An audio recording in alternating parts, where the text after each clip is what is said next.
Hello everyone. तो आज हम अपना दूसरा टॉपिक डिस्कस करेंगे करिकुलम का, यूनिट 1 का, जो कि है टाइप्स। तो करिकुलम के टाइप्स आज हम डिस्कस करेंगे। Let's begin. तो करिकुलम के जो है बेसिकली दो टाइप्स होते हैं। इनमें आते हैं कोर करिकुलम और हिडन। इन दोनों को मिला के जो हमारा करिकुलम बनता है, इन दोनों को मिला के जो है हमारा करिकुलम बनता है, कोर और हिडन। दोनों इंटीग्रल पार्ट है, दोनों को अलग नहीं किया जा सकता। तो अब जैसे यहाँ पे ये हम देख रहे हैं, इसमें 70% हम लोग देख रहे हैं कि ये 70% जो है हमारा कोर करिकुलम है।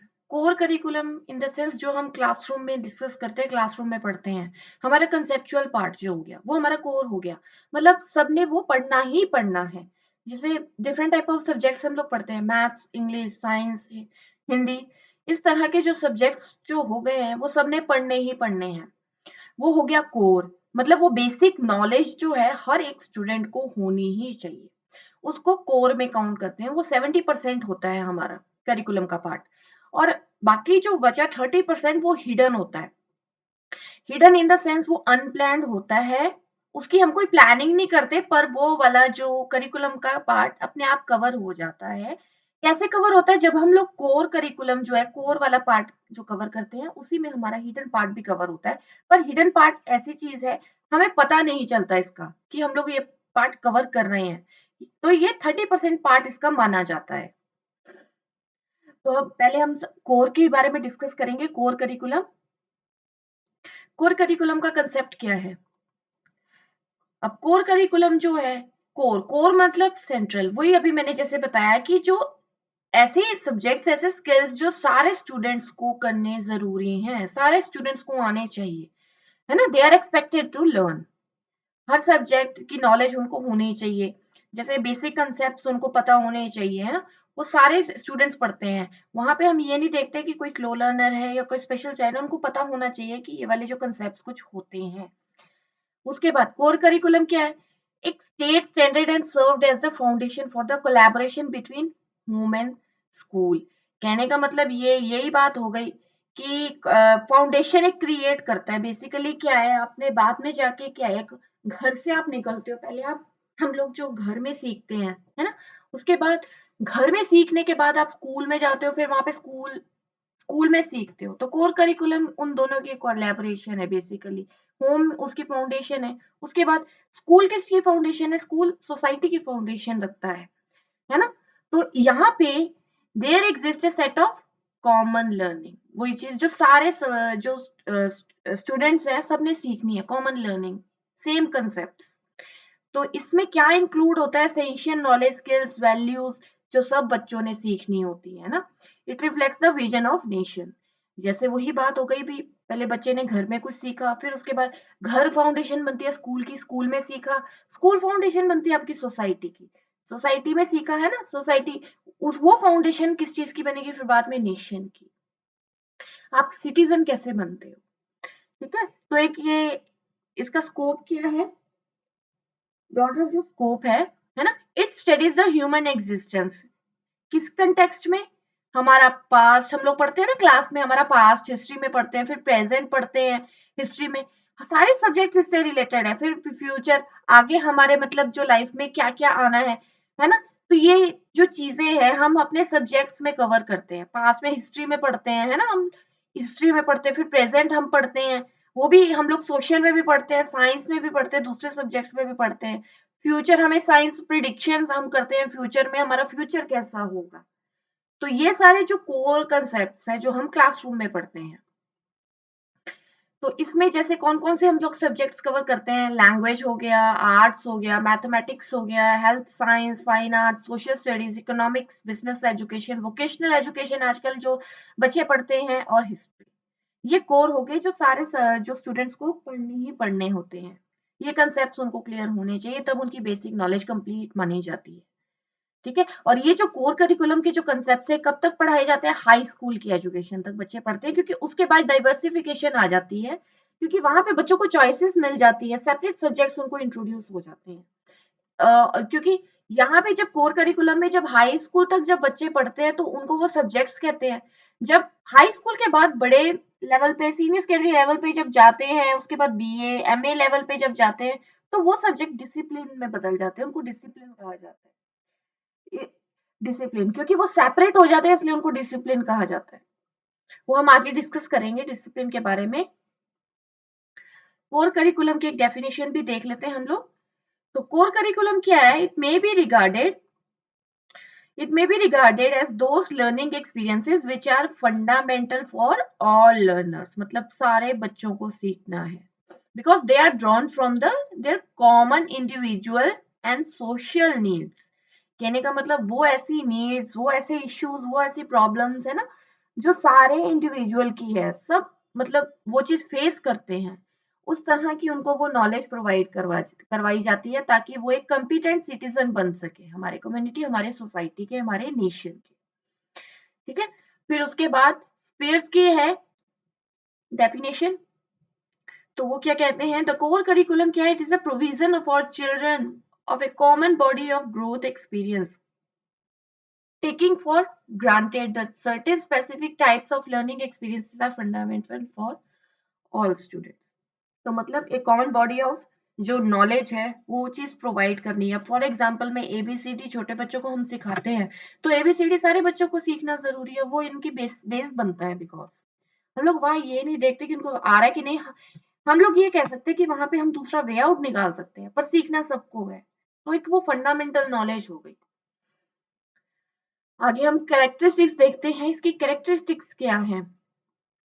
फीचर्स इसके कुछ फीचर्स है कोर करिकुलम के। Pre determined and rigid. Pre determined and rigid. उसके बाद प्रिसाइज सब्जेक्ट मैटर प्रोवाइड करता है। फिर based on the cognitive abilities. उसके बाद कंपार्टमेंटलाइज्ड नॉलेज। इसको हम आगे डिटेल में डिस्कस कर लेते हैं। Pre determined and rigid. तो ये क्या कहता है? कहने का मतलब प्री डिटरमाइंड मतलब पता है कि वही चीज हमने पढ़नी है, सेम सेम कंसेप्ट हमने पढ़ने हैं, सेम नॉलेज हमने एक्वायर करनी है, सेम एबिलिटीज जो है सबको सिखानी है ना। जैसे ये इंग्लिश, हिंदी, मैथ, साइंस के हम लोग एग्जांपल्स कंसेप्ट्स पढ़ते हैं। प्लस माइनस सब्ट्रैक्शन मल्टीप्लिकेशन सारे बच्चों को आना जरूरी है, वो प्री डिटरमाइंड है, सारे बच्चों को आना जरूरी है वो, है ना। वो रिजिड हो गया। हम लोग ये नहीं कह सकते कि आप सब्ट्रैक्शन और एडिशन सीख लो, कोई बात नहीं, मल्टीप्लिकेशन और डिवीजन रहने दो, नहीं। एक रिजिडिटी क्रिएट कर देता है बिकॉज वो कंसेप्ट बेसिक कंसेप्ट है, बिकॉज उसकी बेसिक नॉलेज होनी जरूरी है। प्लस माइनस की सपोज अगर नॉलेज नहीं होगी तो आप एक अपनी जो है रेगुलर लाइफ में आप कैलकुलेशन नहीं कर सकते। आप किसी शॉपकीपर के पास जाओगे तो आप कैलकुलेशन कैसे करोगे? तो वो बेसिक्स आपको आने जरूरी, ताकि वो आप अपनी रियल लाइफ में आगे जाके जो है अप्लाई कर सको, क्योंकि वो रियल लाइफ के में अप्लाई होते हैं आपके। तो इसलिए रिजिडिटी उसमें होनी जरूरी है ताकि आप सीखो, ताकि हम लोग उसको छोड़े ना, उस कंसेप्ट को छोड़े ना। प्रिसाइज सब्जेक्ट मैटर, तो इसमें क्या कहता है ये? It contains core and exact precise subject matter usability in society. तो सोसाइटी के अकॉर्डिंग एक मतलब प्रिस्क्राइब कर दिया जाता है आपको कंटेंट कि सो एंड सो आपकी ग्रेड जो भी है, आपका क्लास है, जो भी क्लास है उस क्लास में आपको ये वाला इतना सब्जेक्ट मैटर पढ़ना ही पढ़ना है। हम लोग क्या देखते हैं कि जब ग्रेड होते हैं बच्चों के फर्स्ट सेकेंड थर्ड फोर्थ, चलो ये तो छोटी क्लासेस हो गई, अगर मैं 6 से काउंट करूँ 6 7 8, तो जैसे जैसे हम देखते हैं उनको एक प्रिस्क्राइब सब्जेक्ट मैटर दिया होता है उनके बुक्स में, टेक्स्ट बुक्स में देखेंगे, हम सिलेबस में देखेंगे, उनको कुछ टॉपिक्स दिए होते हैं, वो उस क्लास में पढ़ने होते हैं। वो क्योंकि फाउंडेशन होती है, फिर उससे थोड़ा सा एडवांस लेवल उनके जो है नेक्स्ट जो क्लास में उनको इंट्रोड्यूस होता है ना। तो वो पहले से प्रिस्क्राइब्ड सब्जेक्ट मैटर होता है, प्रिसाइज भी होता है, प्रिस्क्राइब भी होता है कि उस क्लास में उन्होंने वो वाला जो सब्जेक्ट या कंटेंट जो पढ़ना है ना। तो subject matter serves as a common means for engaging common social and personal needs. तो ये सब उसमें कवर होता है। कैसे? Means for engaging common social personal needs, उसके अकॉर्डिंग ही उनका जो सब्जेक्ट मैटर। कई बार आप लोग देखोगे कि मतलब जो बुक्स होती हैं उनकी, अगर जो बुक्स में जो चैप्टर्स होते हैं, कई बार ऐसे चैप्टर को मतलब बच्चों के साथ स्टोरी टाइप में कुछ इंट्रोड्यूस इस तरह से किया जाता है, वो एक सिचुएशन क्रिएट करता है, एक सिचुएशनल मतलब फॉर्म में बच्चों को इंट्रोड्यूस किया जाता है, ताकि वो उसको प्रैक्टिकली जो है समझ सके कि ये एक इंडिविजुअल ये चीज प्रैक्टिकली सच्ची में रियल लाइफ में फेस करता है। उसके बाद आता है बेस्ड ऑन कॉग्निटिव एबिलिटीज। तो कोर करिकुलम क्या है, हिंदी इंग्लिश मैथ्स, बेसिकली क्या है साइंस, इसमें आपका जो है कॉग्निटिव या मेंटल एबिलिटीज जो है, इंटेलेक्चुअल पार्ट आपका है ना, वो चीज जो है उस पे बेस्ड है, क्योंकि आपको क्या करना होता है, प्रॉब्लम इसमें इसको सिर्फ आपका जो है आपका इंटेलेक्चुअल पार्ट या फिर आपका जो मेंटल पार्ट है, कॉग्निटिव एबिलिटीज, वो चीज ज्यादा यूज होती है, बिकॉज आपने एनालाइज करना होता है सिचुएशंस को, प्रॉब्लम्स को, सिचुएशंस को, है ना, कि उसका सॉल्यूशन क्या निकल सकता है। जैसे अगर कोई साइंस का, अगर आप कहो कि अगर साइंस का कोई मतलब एक्सपेरिमेंट की भी बात करो कि कोई प्रॉब्लम का सॉल्यूशन कैसे निकल सकता है, तो उसमें आप क्या करोगे, कोई ना कोई नया कंपाउंड निकल के आता है। अब नई नई इन्वेंशंस कैसे होती है, इसीलिए होती है बिकॉज सोचते रहते हैं, इन्वेंशन के लिए कुछ पढ़ते रहते हैं, इन्वेंशन के करने के लिए, कुछ नया सॉल्यूशन निकालने के लिए, तो बेसिकली आपके मेंटल से रिलेटेड होता है वो, है ना, because it focuses on problem solving by the group across field and disciplines which require good cognitive ability. तो उसको में आपका इंटेलेक्चुअल पार्ट जो है ज्यादा यूज होता है, बिकॉज आपको एनालाइज करना होता है डिफरेंट चीज को, उसको फिर बाद में आपको देखना होता है उसके क्या सॉल्यूशंस निकल सकते हैं। वो आप अफेक्टिव पार्ट से तो कर नहीं सकते, तो बेसिकली वहां पे आपकी कॉग्निटिव एबिलिटी स्ट्रांग होनी चाहिए। Compartmentalized knowledge. The knowledge provided by core curriculum is compartmentalized, है ना, बिकॉज एक सब्जेक्ट के तौर पर आपको एक सब्जेक्ट के तौर पर पढ़ना पड़ता है ना, उसकी नॉलेज देनी होती है ना, फिर उसके बाद उसको दूसरों से रिलेट किया जाता है। अब रिलेट करना शुरू कर दिया बिकॉज बच्चों को ताकि समझ आए। पहले के मामले में कोर करिकुलम क्या है, साइंस की नॉलेज सिर्फ साइंस तक लिमिटेड है, मैथ की नॉलेज मैथ तक लिमिटेड है, लैंग्वेज की नॉलेज लैंग्वेज तक लिमिटेड है। पर आज की डेट में हम लोग को रिलेट करते हैं, है ना।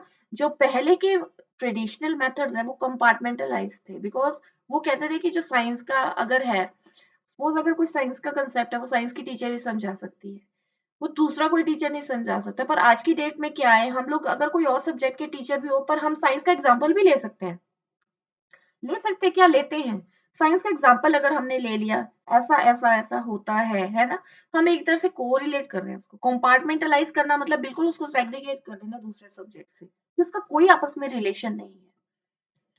तो ये हो गए हमारे कुछ कैरेक्टरिस्टिक्स। अब कोर करिकुलम के जो है हम लोग टाइप्स देखते हैं, टाइप्स, कुछ टाइप्स है उसके। किस तरह के टाइप्स है, सेपरेट सब्जेक्ट्स, दो या उससे ज्यादा, टू मोर और मोर सब्जेक्ट्स, उसके बाद इंटीग्रेटेड सब्जेक्ट, जिसको फ्यूज कोर भी कहते हैं। आगे देखते हैं इसका एक्सप्लेनेशन। अब जो सेपरेट सब्जेक्ट्स है उसमें कौन कौन से सब्जेक्ट्स आते हैं, जैसे मैथमेटिक्स, साइंस, लैंग्वेज, ह्यूमैनिटीज, है ना, ये जैसे अनरिलेटेड सब्जेक्ट्स, मतलब सेग्रीगेटेड, वही कंपार्टमेंटलाइज जैसे हमने बात की, उस तरह के सब्जेक्ट्स हम लोग हाई स्कूल में पढ़ते हैं, कि दो आपस में उनका कोई रिलेशन नहीं है, एक सेपरेट सब्जेक्ट की तरह पढ़ते हैं। उसके बाद टू और मोर सब्जेक्ट्स, जैसे एक ही, अब जैसे मैं ह्यूमैनिटीज की अगर बात करूं, ह्यूमैनिटीज में अगर आप सोशल साइंस पढ़ते हो, तो सोशल साइंस में हम लोग कौन से पढ़ते हैं, अगर जैसे सब बढ़ते जाते हैं, हिस्ट्री पढ़ते हैं, फिर उसके बाद ज्योग्राफी भी पढ़ते हैं, फिर उसके बाद उसी का पार्ट इकोनॉमिक्स भी है, इसमें सिविक्स मिस हो गया, सिविक्स भी उसका पार्ट है ना। तो इसमें हम लोग क्या देखते हैं, एक रिलेशनशिप देखते हैं। तो जैसे टॉपिक ऑफ एनर्जी, एनर्जी का एक टॉपिक है, वो हम सोशल में भी पढ़ सकते हैं, हम साइंस में भी पढ़ सकते हैं, है ना। It can be taught in this way, मतलब दो या तीन सब्जेक्ट्स को रिलेट करके पढ़ते हैं, टू और मोर सब्जेक्ट्स यहाँ पे लिखा है ना, जैसे टू और मोर सब्जेक्ट्स, तो उनको रिलेट करके पढ़ते हैं। इट में इंक्लूड हिस्ट्री, जैसे कहाँ से वो एनर्जी जो है डिस्कवर हुई, जैसे यूज ऑफ ऑयल, है ना, फॉर्म ऑफ एनर्जी, इसको हम हिस्ट्री में भी पढ़ते हैं। उसके बाद इसके बाद हम ज्योग्राफी में भी पढ़ते हैं कि कौन से एरियाज में हमको ऑयल मिलता है, जैसे जो एनर्जी के लिए बहुत ज्यादा जरूरी है। फिर उसके बाद हम इसको साइंस में भी पढ़ते हैं, अभी साइंस में मतलब वो कैसे यूज होता है, उसमें क्या केमिकल जैसे कंपाउंड्स पाए जाते हैं कि वो एनर्जी जो है हमें प्रोड्यूस करने में हेल्प करते हैं। तो हम यहाँ देख रहे हैं टू और मोर सब्जेक्ट्स का आपस में क्या रिलेशन है। उसके बाद हमारा आता है इंटीग्रेटेड सब्जेक्ट, जिसको फ्यूज्ड कोर भी कहते हैं। तो यहाँ पे क्या है, ओवरऑल इंटीग्रेशन कहते हैं, दो और दो से ज्यादा की इंटीग्रेशन, ठीक है। जैसे साइंस है, साइंस में हम लोग फिजिक्स भी पढ़ते हैं, केमिस्ट्री भी उसका पार्ट है, बॉटनी भी उसका पार्ट है, जूलॉजी, है ना। इसको हम लोग कैसे पढ़ते हैं, जनरल साइंस के तौर पर पढ़ते हैं, इंटीग्रेटेड। छोटे आप बच्चों को देखेंगे तो हम उनको इंटीग्रेटेड वे में ही पढ़ाते हैं। ये इन सबके थोड़े थोड़े पार्ट्स उनको मतलब साइंस में, उनके साइंस में डाले होते हैं, एक साइंस सब्जेक्ट दिया होता है, पर ये सारे साइंस के अगर हम लोग इन सबको अलग अलग कर दिया तो ये डिसिप्लिन कहलाए जाएंगे। ये सब्जेक्ट्स नहीं है, ये डिसिप्लिन है। Physics, chemistry, botany and zoology, ठीक है, ये डिसिप्लिन कहलाए जाएंगे इसका, ठीक है। फिर उसके बाद जैसे सोशल साइंस की अगर बात करें तो इसमें discipline history, geography, economics and sociology, तो डिफरेंट, और एंथ्रोपोलॉजी, तो ये डिसिप्लिन है। जब आप मास्टर्स करने जाते हो ना तो मास्टर्स हमेशा डिसिप्लिन में होती है, तो आप देखोगे इसमें मास्टर्स होती है history, MA in history, geography in history, economics history, sociology in history, sorry, MA in history, MA geography, MA economics and MA sociology, है ना। तो ये बच्चों को जो है पर कंबाइंड वे में पढ़ाया जाता है, बिकॉज सब उन बच्चों को जो है इनके बेसिक कंसेप्ट क्लियर होने जरूरी है, तो उनको एक इंटीग्रेटेड फॉर्म में पढ़ाया जाता है, उनको एसएसटी नाम दे दिया जाता है, सोशल स्टडीज, सोशल स्टडीज, कि सोशल, क्योंकि ये सब सोशल का पार्ट है, तो उनको एक इंटीग्रेटेड फॉर्म में पढ़ाए जाते हैं सारे सब्जेक्ट्स। पर जैसे जैसे हम लोगों के ग्रेड बढ़ते जाते हैं वैसे वैसे जो है डिसिप्लिन क्रिएट हो जाते हैं, अलग अलग हो जाते हैं।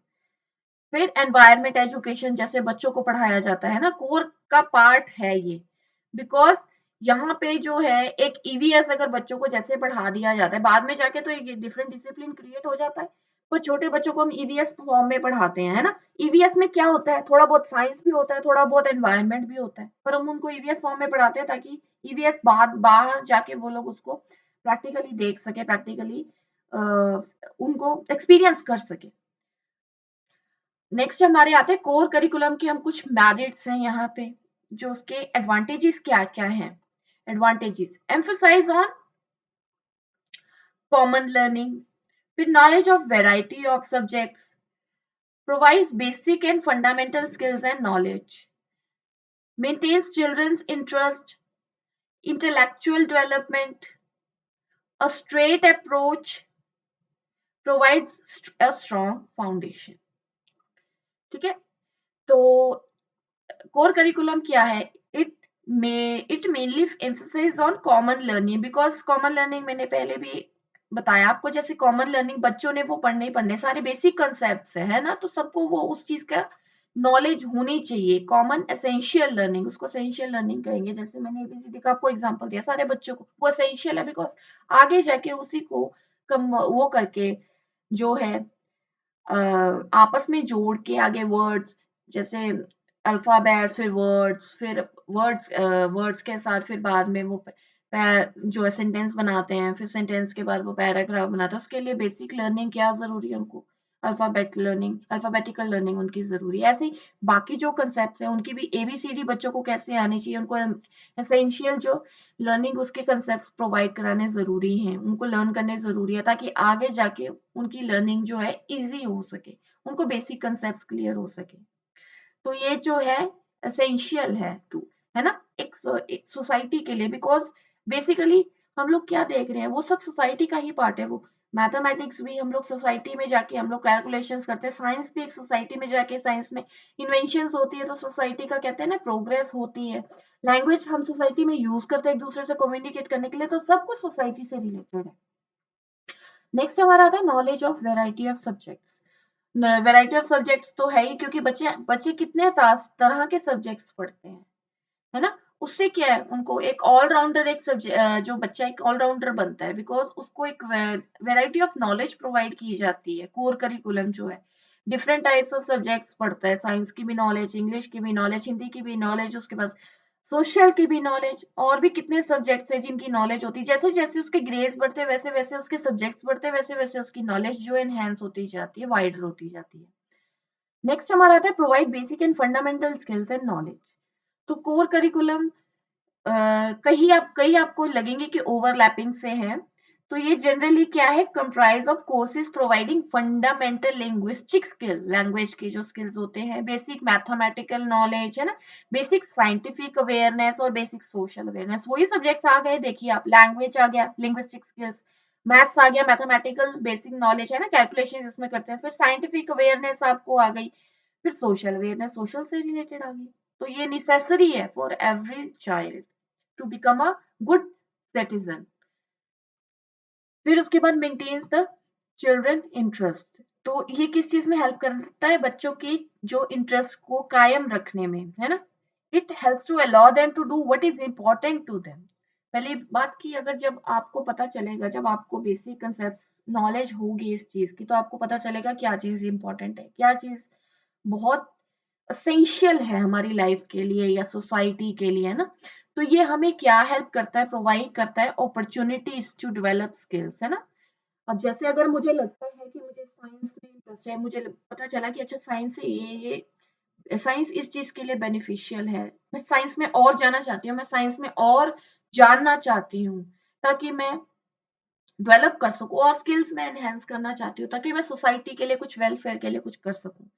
तो मैं क्या करूंगी? मेरा इंटरेस्ट डेवलप हो गया, बिकॉज एज अ चाइल्ड मैंने साइंस के में पढ़ा कि साइंस मुझे क्या क्या हमें मतलब नॉलेज प्रोवाइड करती है। तो मेरा क्या इंटरेस्ट गेन हो गया कि मैं इस साइंस में जाऊं और इस साइंस में इन चीजों के बारे में जानूं, ताकि मैं सोसाइटी में अपना कंट्रीब्यूशन दे जो है प्रोवाइड करूं, अपना कंट्रीब्यूशन दूं, है ना। और प्रॉब्लम्स, नीड्स एंड प्रॉब्लम्स का सॉल्यूशन निकाल सकूं। नेक्स्ट आता है हमारा इंटेलेक्चुअल डेवलपमेंट। तो इंटेलेक्चुअल तो है, कोर करिकुलम बेसिकली है ही इंटेलेक्चुअल बेसिस पे, बिकॉज यहाँ पे जो है हम लोगों की इंटेलेक्चुअल डेवलपमेंट होती है, हमारा माइंड से रिलेटेड होता है, हमने उस चीज को ग्रास्प करना होता है, उन बेसिक कंसेप्ट को, है ना। उस बेसिक कंसेप्ट से हम कहाँ लीड करते हैं? Cultural literacy. Cultural literacy social से रिलेटेड, सोसाइटी में क्या चल रहा है, फिर उससे क्या डेवलप होती है? हमारी aesthetic sense of learn. Aesthetic मतलब हमें जो प्लीजिंग लगता है, हमें देखने में बहुत अच्छा लगता है, हमें खुशी देता है, बेसिकली सब सोसाइटी का पार्ट है, सोसाइटी का ही पार्ट है, और सोसाइटी में ही हमने जाके कंट्रीब्यूट करना है। A straight approach curriculum allow students, teacher, parents and school administrator to be on the same page. एक जो करिकुलम, कोर करिकुलम में पता है हमें क्या चीज की नॉलेज प्रोवाइड करवानी है, क्या चीज बेसिक कंसेप्ट है, एसेंशियल कौन से कंसेप्ट है ना। तो एक स्ट्रेट अप्रोच गाइड करता है, हेल्प करता है। तो इधर से हम लोगों को मतलब कंफ्यूजन क्रिएट नहीं होती, टीचर्स को भी पता है क्या पढ़ाना है, पेरेंट्स को भी पता है बच्चों ने क्या पढ़ना है, स्कूल एडमिनिस्ट्रेटर्स को भी पता है कि कौन से ग्रेड में कौन से बच्चों का क्या मेंटल लेवल है, और कौन से बच्चों को कौन से कंसेप्ट जो इंट्रोड्यूस करने हैं। बच्चों को भी पता चल जाता है कि उन्होंने कौन से कंसेप्ट पढ़ने हैं, है ना। उसके बाद आता है प्रोवाइड्स स्ट्रॉन्ग फाउंडेशन। तो बेसिकली कोर करिकुलम तो है ही, फाउंडेशन ही क्रिएट करता है बेसिकली, क्योंकि वहां पे बेसिक कंसेप्ट को एक इंटीग्रेटेड फॉर्म में इंट्रोड्यूस किया जाता है ना। जिससे क्या होता है, उनके एकेडमिक एंड बिहेवियरल आउटकम्स जो है इम्प्रूव होती हैं, है ना। तो it help also helps in raising the test scores and positive impact on students, the students will have on society. तो बेसिकली स्कूल हाई सोसाइटी की मतलब सेटअप है एक। तो स्कूल में जो भी पढ़ना है वो एक बेसिक कंसेप्ट है, बेसिक थ्योरीज जो भी हम लोग पढ़ते हैं वो सोसाइटी से रिलेटेड ही है। तो सोसाइटी की एक फाउंडेशन क्रिएट की जाती है वहां पे, ताकि बच्चा जो है सोसाइटी में जाके उस चीज को अप्लाई कर सके, रिलेट कर सके, वहां पे प्रॉब्लम्स के सॉल्यूशन निकाल सके। कुछ डीमेरिट्स भी हैं इसकी, चुनिंदा डीमेरिट्स क्या है वो भी देख लेते हैं। इसकी डीमेरिट्स क्या है? Way to understand direction, preference to science stream, okay, content, content problem आती है, फिर इन कुछ इनकम्पिटेंट टीचर्स, इसका हम लोग देख लेते हैं एक्सप्लेनेशन भी। वे टू, यहाँ पे, हाँ, वे टू अनडिजायर्ड डायरेक्शन। तो कोर करिकुलम क्या करता है? At later stage derive a student to education that curriculum wants him, not what he wants for himself. तो बेसिकली क्या, way to undesired direction means कि जो एजुकेटर्स ने, जो भी एडमिनिस्ट्रेटर्स ने डिफाइन कर दिया है, प्रिस्क्राइब कर दिया है, बच्चों को वही पढ़ना है, उसी डायरेक्शन में चलना है। यहाँ बच्चों की अपना इंटरेस्ट नहीं है, यहाँ पे जो कोर करिकुला कहता है वही बच्चों को फॉलो करना पड़ता है। तो ये एक अनडिजायर्ड डायरेक्शन की तरफ लेकर जाता है। अगर बच्चों को इंटरेस्ट नहीं है, बच्चों को नहीं समझ आ रहा, उन्हें फिर भी करना जरूरी है, उन्हें फिर भी करना पड़ेगा। जो लेटर स्टेज पे जाके जो बच्चों को जो थोड़ी बहुत प्रॉब्लम भी क्रिएट होती है इससे, बिकॉज उनको जो बेसिक कंसेप्ट है वहां पे क्लैरिटी नहीं हो पाती, बिकॉज वो पढ़ नहीं पाते। नेक्स्ट आता है प्रेफरेंस टू साइंस स्ट्रीम्स। तो बेसिकली पेरेंट्स की हम बात करें तो पेरेंट्स टीचर्स क्या कहते हैं बेसिकली, कि बच्चे अपने बच्चों को इंजीनियर्स बनाना चाहते हैं, डॉक्टर्स बनाना चाहते हैं, तो वो क्या कहते हैं, या तो साइंस मेडिकल स्ट्रीम लो, साइंस स्ट्रीम लो, या नॉन मेडिकल लो, इंजीनियर्स वाली स्ट्रीम, तो उनको प्रेफरेंस ज्यादा दी जाती है। आर्ट्स वालों को इतनी प्रेफरेंस नहीं दी जाती, बल्कि आर्ट्स में तो इन स्ट्रीम से ज्यादा मतलब अपॉर्चुनिटीज होती हैं। तो बेसिकली इन स्ट्रीम्स को जो ज्यादा प्रेफरेंस दी जाती है, ये इसके एक डीमेरिट है। कंटेंट प्रॉब्लम आती है, फिर द सिलेक्शन ऑफ कंटेंट जो है डिफिकल्ट हो जाता है बहुत ही ज्यादा, जो चूज करना। एसेंशियल मटेरियल जो है वो प्रोवाइड नहीं हो पाता, बिकॉज स्टूडेंट में also affect the assessment and performance of the student. जब कंटेंट प्रॉब्लम आती है, कंटेंट प्रॉब्लम क्यों आएगी, बिकॉज कई बार होता है कि आपको सिलेबस में डाल दिया जाता है पर आपको कंटेंट नहीं मिलता, उसका बुक्स नहीं मिलती उसकी।